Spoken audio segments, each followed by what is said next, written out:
नमस्कार दोस्तों, कैसे हैं आप सभी। उम्मीद करते हैं आप सभी लोग अच्छे होंगे और आपकी फैमिली भी अच्छी होगी। एक गांव की गरीब महिला काम करके घर लौटती है और उसके बाद वो गुमसुम रहना शुरू कर देती है। जब उसका पति उससे पूछता है कि आखिर तुम गुमसुम क्यों हो, क्या कारण है, लेकिन उसकी पत्नी जो है कुछ नहीं बताती है और टाल मटोल करती है और अपने कामों में फिर से जुट जाती है। शाम ढलता है, रात होता है। पति तो नींद लेता है लेकिन पत्नी रात भर सो नहीं पाती है। रात भर वो करवटें बदल रही थी और रात भर उसी प्रकार से गुमसुम थी। सुबह होता है, पति अपने काम पर चला जाता है और जब शाम को पति उसका लौटता है तो वो पाता है कि उसकी पत्नी फिर से वो गुमसुम है और उदास है। पति जो है फिर से पूछता है कि आखिर तुम उदास क्यों हो, क्यों गुमसुम हो, लेकिन उसकी पत्नी जो है फिर से टाल मटोल करती है और अपने पति को कुछ नहीं बताती है और अपने काम में जुट जाती है। लेकिन पति जो है बार बार वो पूछ रहा था कि क्या तुम्हारा तबीयत ठीक नहीं है, क्या तुम जब कल काम पर गई थी क्या कुछ हुआ है। लेकिन पत्नी जो है कुछ बताने को नाम नहीं ले रही थी और लगातार जो है वो टाल मटोल कर रही थी। लेकिन बार बार पति के पूछने के बाद यानी पत्नी आखिर कब तक वो बातें छिपाती, अंततः वो पत्नी जो है अपनी आप बीती जो है अपने पति को बताती है कि कल जब हम काम पर गए थे तो मेरे साथ 3 लोगों ने दरिंदगी किया है, मेरा रेप किया है। और जो लोग रेप किए थे वो लोग दबंग प्रवृत्ति के हैं। और जब ये बात पति सुनता है उसके बाद पति और पत्नी दोनों मिलकर रोने लगते हैं। लेकिन पति भी जो है अपनी पत्नी का इस बदतमीजी का, इस रेप का बदला लेने के लिए सोचता है और इस प्रकार से ये बदला लेता है फिल्मी अंदाज में कि उसकी गूंज जो है पूरे राज्य में सुनाई देती है और सभी लोग और सभी तरफ इसी का चर्चा होता है। तो आज के हम इस कहानी में जानते हैं कि आखिर किस प्रकार से इसका पति जो है ये बदला लेता है। तो दोस्तों, आज जो हम आपको सच्ची घटना सुनाने जा रहे हैं वो मध्य प्रदेश का एक जिला पड़ता है रतलाम, वहीं का एक थाना है यानी बिलपोक। उस बिलपोक क्षेत्र का एक गांव पड़ता है यानी रत्नागढ़ खेड़ा, वहीं का है।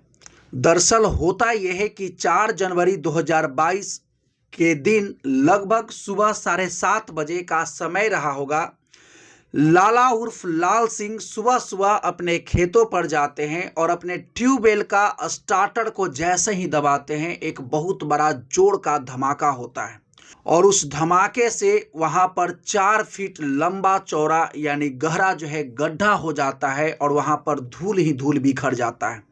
और जब ये धमाका होता है तो लाल सिंह का जो है चिथरा चिथरा उड़ जाता है और इनका मांस का टुकड़ा जो है यानी लगभग 50 से 60 फीट के पास जो है यानी बिखर जाता है और लाल सिंह का चिथरा उड़ जाता है।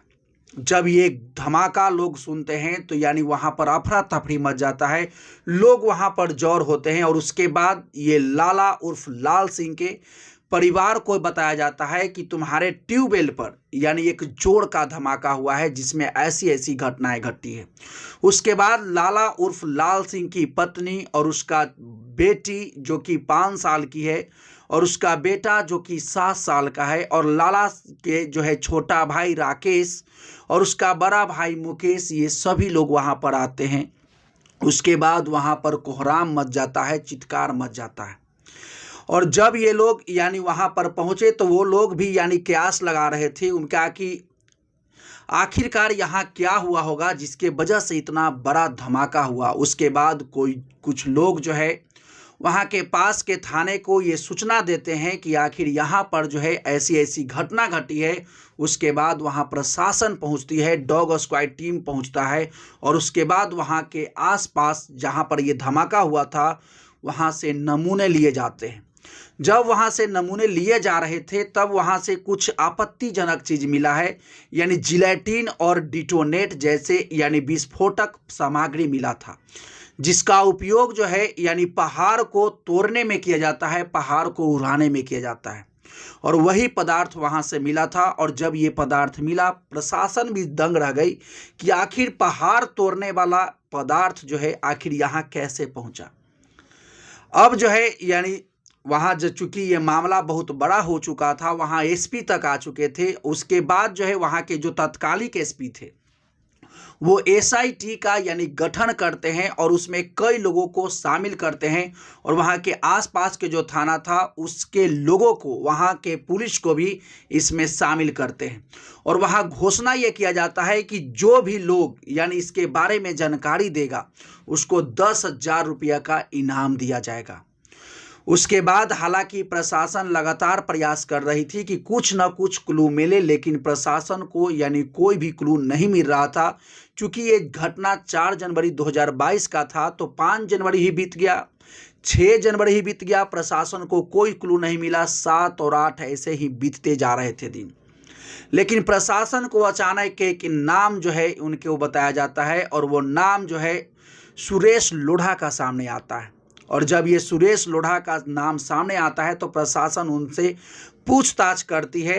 तो पूछताछ करने के क्रम में वो कुछ बताने को नाम नहीं ले रहा था, लेकिन प्रशासन जब उससे पूछताछ कर रही थी तो लोगों का ये कहना था कि सुरेश लोढ़ा जहाँ पर ये घटना घटा है वहीं पर वो आसपास में उसका लोकेशन था, और जबकि जो है सुरेश लोढ़ा का वहाँ पर कोई खेत भी नहीं पड़ता है। तो आखिर ये वहाँ पर क्या कर रहा था? प्रशासन इसी शक के आधार पर सुरेश लोढ़ा से यानी पूछताछ करता है, लेकिन सुरेश लोढ़ा कुछ बताने को तैयार नहीं था। उसी वक्त प्रशासन को कुछ बातें बताया जाता है कि आखिर इसी प्रकार के घटना एक जगह और घटा था लगभग 6 महीने पहले, और वो भंवरलाल पाटीदार के पास। जो भंवरलाल पाटीदार जो थे वो भी अपने ट्यूबवेल पर गए थे, और जैसे ही वो जो है ट्यूबवेल का बटन दबाते हैं उसके बाद वहाँ जोर का धमाका होता है। चूँकि वहाँ एक नीम का पेड़ था, इस वजह से यानी जो है भंवरलाल पाटीदार बच जाते हैं और इनका जो है मौत नहीं हो पाता है। लेकिन इसके बावजूद भी इनको जो है 10 दिन तक हॉस्पिटल में इलाज चलता है, उसके बाद ये इनका जान जो है बच पाता है।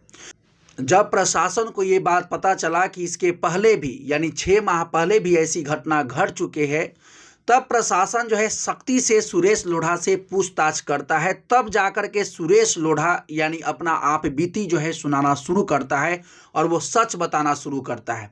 वो बताता है कि साहब, मेरी पत्नी के साथ यानी जब इन लोगों के खेत पर काम करने गई थी तो ये जो भंवरलाल पाटीदार और इनके 2 दोस्त जो है लाला यानी लाल सिंह और उनका एक और दोस्त यानी दिनेश, ये सभी लोग मिलकर यानी उसका मेरी पत्नी का जो है साल भर पहले यानी रेप करते हैं, बलात्कार करते हैं, और इसी चीज़ का बदला लेने के लिए हम ऐसा अंजाम दिए हैं। और वो ये भी बताता है कि हम पहले जो है प्रशासन के पास गए थे लेकिन वो एफआईआर नहीं लिखा गया, और हम ये डर रहे थे कि यदि ये बात समाज के सामने आएगा तो मेरा जो है बेइज्जती होगा, और इस बेइज्जती के डर से जो है हमने स्वयं ये फैसला किया कि जो है अपने से इसका बदला लेंगे, और उसके बाद ऐसी घटना को जो है अंजाम दिया। हालांकि सुरेश लोढ़ा इस बात को एक्सेप्ट कर चुका है कि ये जो बम था, विस्फोटक सामग्री था, ये वही लगाया था और इतना बड़ा धमाका किया था।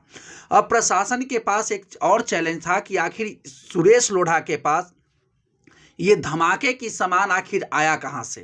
तब ये पता चला कि एक और इंसान है, उसी का दोस्त है, उसका नाम है बद्री लाल, और यही बद्री लाल जो है जिलेटिन और डिटोनेट जैसे रासायनिक पदार्थ जो है विस्फोटक पदार्थ यानी इसको जो है सुरेश लोढ़ा को प्रोवाइड कराया था, और यही जो है उसकी मदद किया था यानी ये केमिकल को दिलवाने में।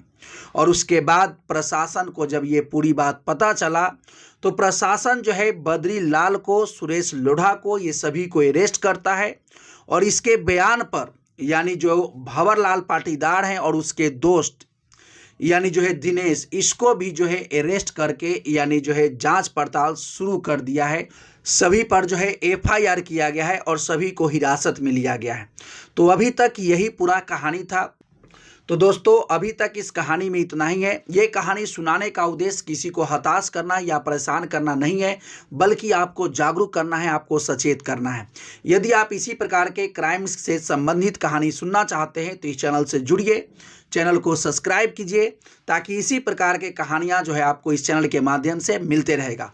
तो चलिए मिलते हैं नेक्स्ट वीडियो में नेक्स्ट कहानी के साथ। तब तक के लिए thank you, best of luck, जय हिंद, जय भारत।